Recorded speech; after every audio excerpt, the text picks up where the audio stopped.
For years, the public was discouraged from questioning Jeffrey Epstein and his powerful associates, dismissed as mere internet rumors. However, newly released files and messages have made these questions impossible to ignore. Unexpected names, including Ellen DeGeneres, are now rumored to be linked to disturbing crimes involving the disgraced financier.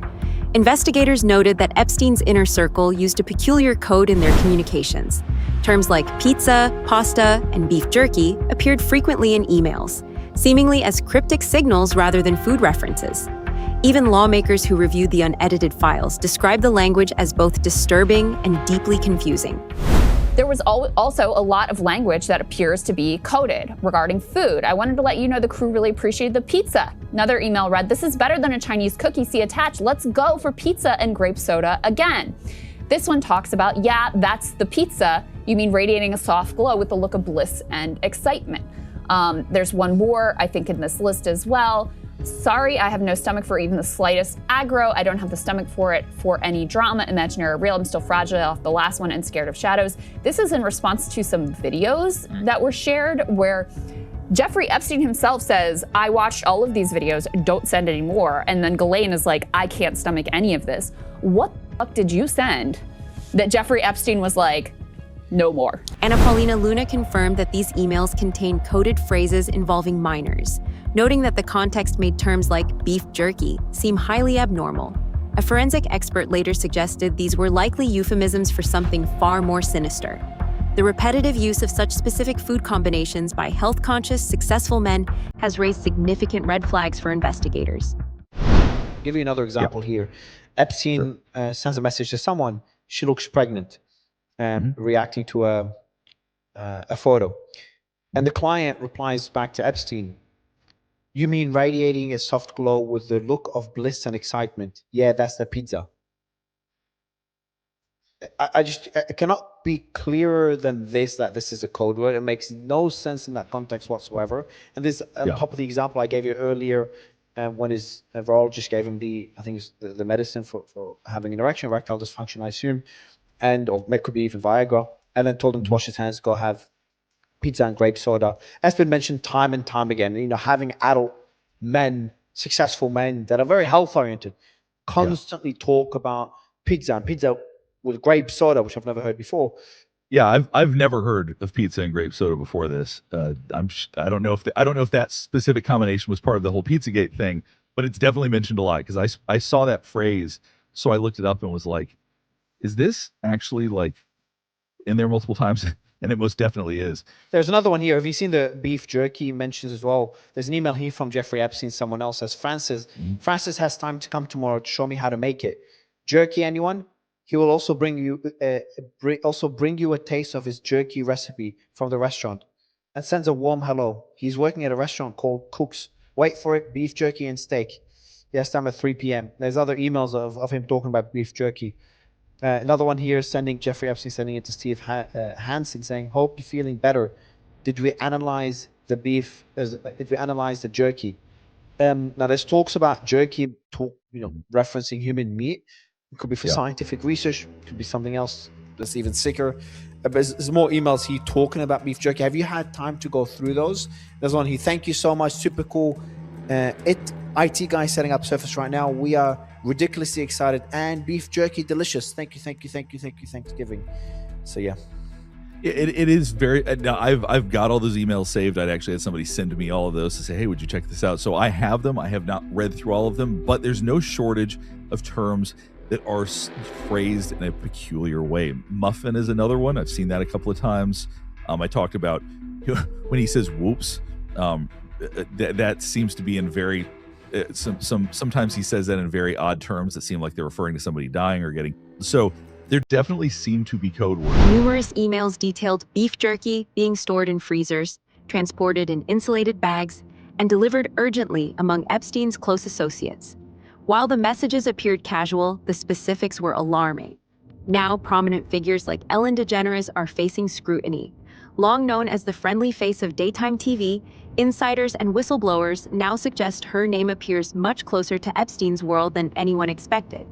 Viral rumors even allege she had disturbing connections, acting as a facilitator within these elite circles.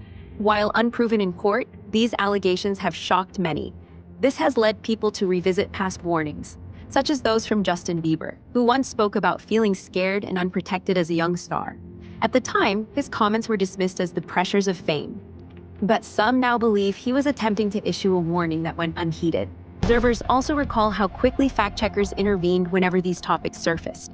A particularly alarming piece of evidence dates back to 2009, when a young model named Gabriela Jimenez was seen in distress outside a hotel, claiming she had witnessed something horrifying involving powerful guests. This incident is now being re-examined in light of recent revelations.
A clip featuring Chrissy Teigen, a longtime friend of Ellen DeGeneres, has also resurfaced. In the interview, Teigen made shocking comments about her willingness to try human flesh if given permission. Rather than laughing it off, she appeared to double down on her statement, causing further public outcry. Nothing I wouldn't eat or wouldn't drink or wouldn't try. If the person okayed it, I would eat a human. If you were at a very fancy restaurant and they were like a tiny piece of human meat. No. I think the only way you wouldn't try a tiny bite? No. Really? Absolutely not. Is that terrible? While many initially dismissed these comments as dark Hollywood humor, the Epstein files have prompted viewers to question the intent behind such jokes. Online investigators point out Teigen's presence at major celebrity events linked to controversial figures. Additionally, speculation has spread regarding a rare disease called Kuru, a neurodegenerative condition caused by prions. When an old video of Jeffrey Epstein showed unusual mouth movements, some internet users attempted to link it to Kuru symptoms like tremors and speech problems. However, medical experts caution that a complex brain disease cannot be diagnosed from a short video clip. Despite these warnings, the speculation continues to circulate rapidly across social media platforms. I'm about to sound completely insane, but just hear me out. This pertains to the Epstein files, the Clintons, and cannibalism, and I feel completely fine and am totally okay. Alright, let's do this. How do we know if someone is a cannibal? Well, they could have the Kuru disease, which is a fatal neurodegenerative disease that spreads through eating brain tissue. It has a long incubation period, 10 to 30 years. Early symptoms are headaches, coordination issues, anxiety, and inappropriate laughter. Middle stage, severe tremors and shaking, loss of balance and slurred speech. Late stage, inability to walk, dementia, and the forever sleep. Do you know of any elites rumored to have consumed human flesh? But I'm not accusing anyone of anything, this is just a fun little joke video. With truth in the mix, in Papua New Guinea they call human long pig. We just love to have fun here. No, the Kuru disease has nothing to do with the Epstein files or anyone in them. Definitely not the Clintons. And I feel fantastic, so yeah. Have a good day. Okay, thanks. Theories persist that powerful individuals often exit the spotlight citing health reasons, leading some to wonder if these retreats are more than they seem. While documented crimes tied to Epstein are proven, other allegations remain speculative. Recently, a former cameraman from the Ellen DeGeneres show described a tense work environment, claiming Ellen mistreated male staffers and oversaw a high turnover of stage managers. He described an intimidating Ellen gaze that left staff feeling fearful. In contrast, her wife, Portia de Rossi, was described as kind, though staff reportedly avoided her to not upset Ellen. By late 2024, reports surfaced that the couple had moved abroad following the election, though some speculate the move was actually linked to Ellen's past social connections with Diddy, who is currently facing his own legal. Ellen DeGeneres intensified as dozens of former employees reported a toxic workplace. Accusations included harassment and misconduct involving executive producers. Following a detailed report by BuzzFeed News, Ellen issued a memo to her staff apologizing for the environment. She later addressed the controversy on air, promising a new chapter for the show while acknowledging her own personal shortcomings. Welcome to season 18 of the Ellen DeGeneres Show. A new chapter. That's what Ellen promised today as she returned to her studio and spoke out for the first time about the controversy swirling around her. This summer, there were allegations of a toxic work environment at our show, and then there was an investigation. I learned that things happened here that never should have happened. She apologized and promised to do better. The truth is, I am that person that you see on TV. I am also a lot of other things. Sometimes I get sad, I get mad, I get anxious, I get frustrated, I get impatient, and I am working on all of that. I am a work in progress. And if I've ever let someone down, if I've ever hurt their feelings, I am so sorry for that. But one former Ellen producer isn't buying it. Hedda Muscat worked on The Ellen Show back in 2003. Phony, liar, hypocrite. That's my reaction. She's known about this for 17 years. She's created this culture. I was there from day one. We were all petrified of her. She was not nice. Staffers argued the core issue was a culture that discouraged complaints, leading to an internal investigation by Warner Brothers and the removal of several executive producers. Meanwhile, a 3-second clip from the Epstein files showed Jeffrey Epstein with Jack Lang, a former French culture minister. While Lang claimed their meeting was casual, investigative reports revealed that Epstein's offshore accounts involved Lang's daughter, Caroline, who was also named in Epstein's will. The clip is a short one, just 3 seconds long. It's part of the Epstein files, and it shows the convicted sex offender, Jeffrey Epstein, being shown the Louvre by Jack Lang. The 86-year-old former culture minister knew Epstein for years and used his car and his plane. Lang told French media that he'd met Epstein through Woody Allen and would have cut off all contact had he known that he was at the heart of a criminal network. But Lang's family ties to Epstein go beyond casual acquaintances. The French investigative site Mediapart revealed that Epstein opened an offshore account in the U.S. Virgin Islands in 2016, and half of the shares were owned by Caroline Lang, the former minister's daughter. Her name is also in Epstein's will, signed 2 days just before his death in prison. He promised her $5 million. Caroline Lang has also responded to the site, saying the offshore account was meant for art investments, but she was never paid by Epstein or invested financially in it. Mediapart also said that Lang did not declare the St. Thomas account to the French tax authority. Lang has since resigned from her new post as the head of a film producers group. And Ellen's list of celebrity critics kept growing. In June 2025, comedian Margaret Cho said on a podcast that Ellen had been a mean girl behind the scenes.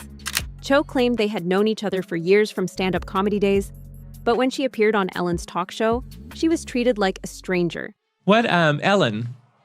Ellen was like really weird and not nice to me for most of my career, and like because I opened for her in the 1980s. Oh, you did? When she was a headliner in comedy clubs, and not way before her big fame.